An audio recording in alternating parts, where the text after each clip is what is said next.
Hey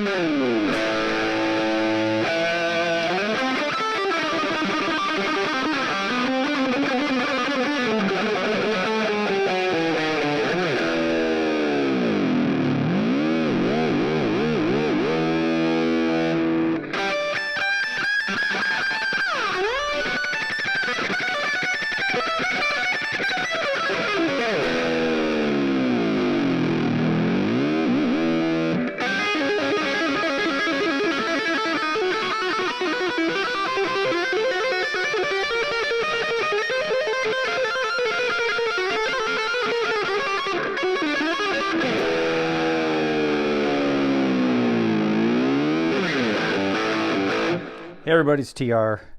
Haven't done any videos in a while. Apologize for that. Had to do one because of this, okay? I got wind of this from Average Joe's channel, and it's like a Black Friday deal thing. It's a Kramer Pacer Classic. It's a cheap Chinese guitar. And they started out, they wanted like $379 for them. I saw one in a Guitar Center and picked it up and thought, yeah, that is not worth that. And next thing you know, they're $350. At which point I had bought a Striker from the same Chinese factory for $350. Was not happy with it. I basically had to rebuild the thing. Anyways, these ended up $250, $230, $200. And then from Alto Music, Black Friday, $149 free shipping. That's when I pulled the trigger. Going into this knowing what I was getting into. I'd also watched some other videos. I know what is on these for parts. I know what the potential issues are going to be. So I was prepared. And anybody that watches my channel knows I work on my guitars. So that said, I work on my guitars.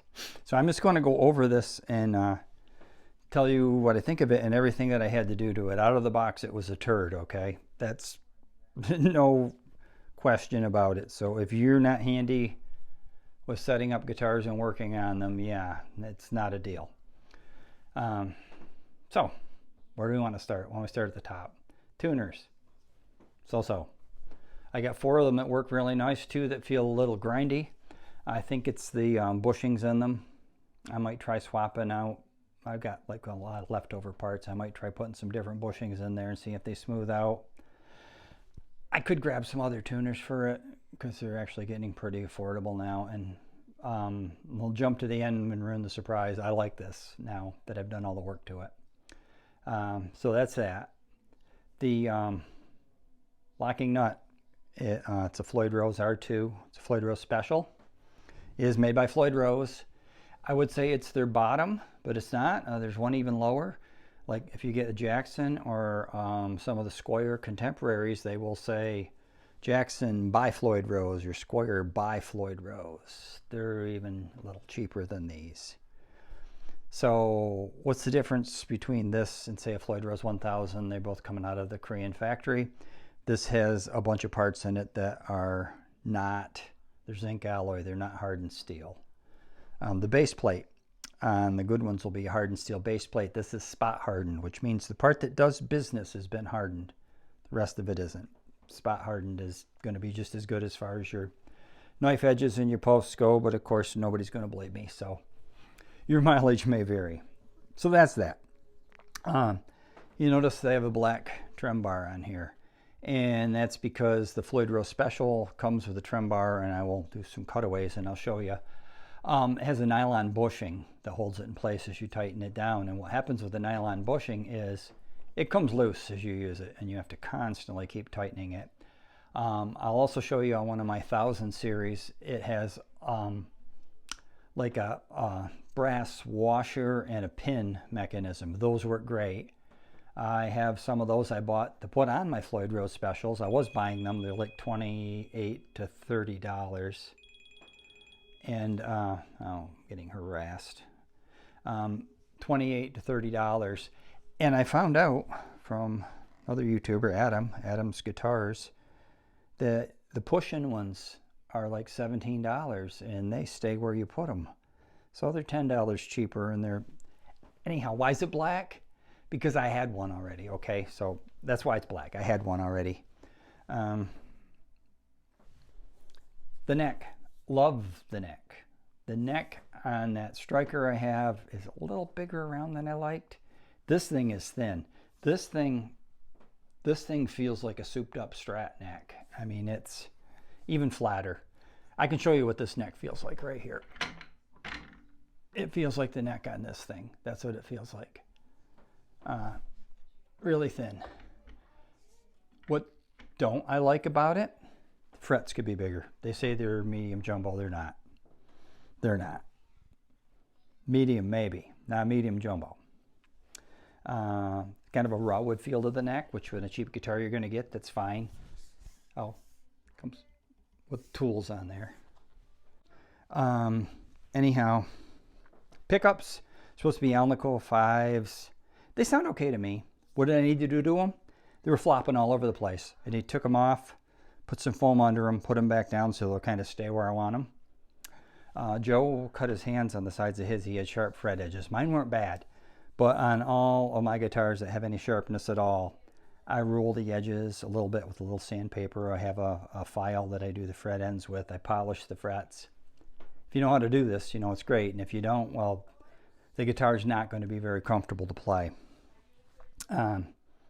Controls. These pots are crappy.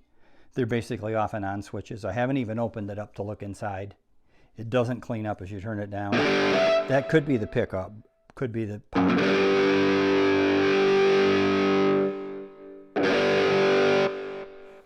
So I have replacements on the way anyhow, because I knew they were going to be crap. Because the striker I bought had really super cheap pots. When I went to pull the knobs off, the shafts came right out of the pots. These, on the other hand, were mashed down so hard that I had to pull back on them to get them to turn. So these are going to slide off.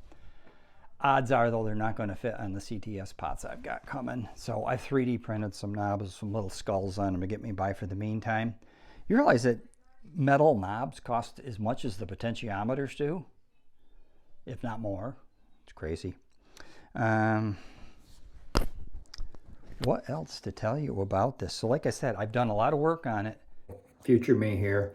Just wanted to say, setup wise, the action was kind of high.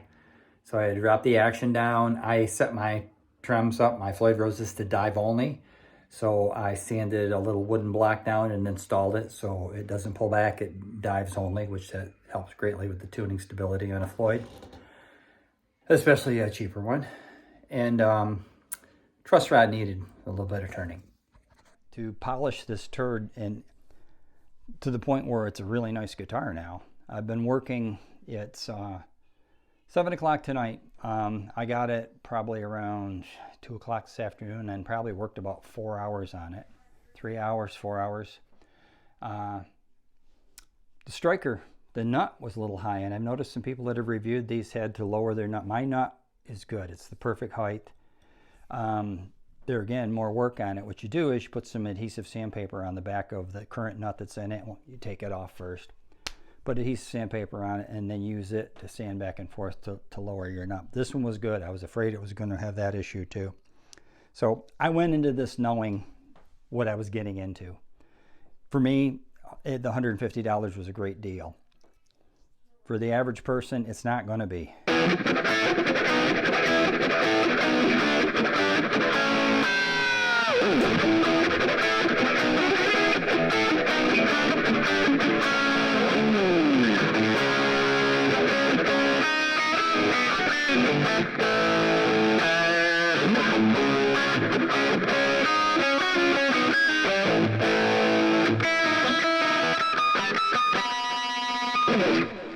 So that's what I wanted to let everybody know, and I feel bad for anybody that buys it that can't work on it, because it looks really cool and it potentially can be really cool, but if you paid somebody to do this, I bet you'd be in another $100, $150 bucks. So anyways, you guys take care. TR out.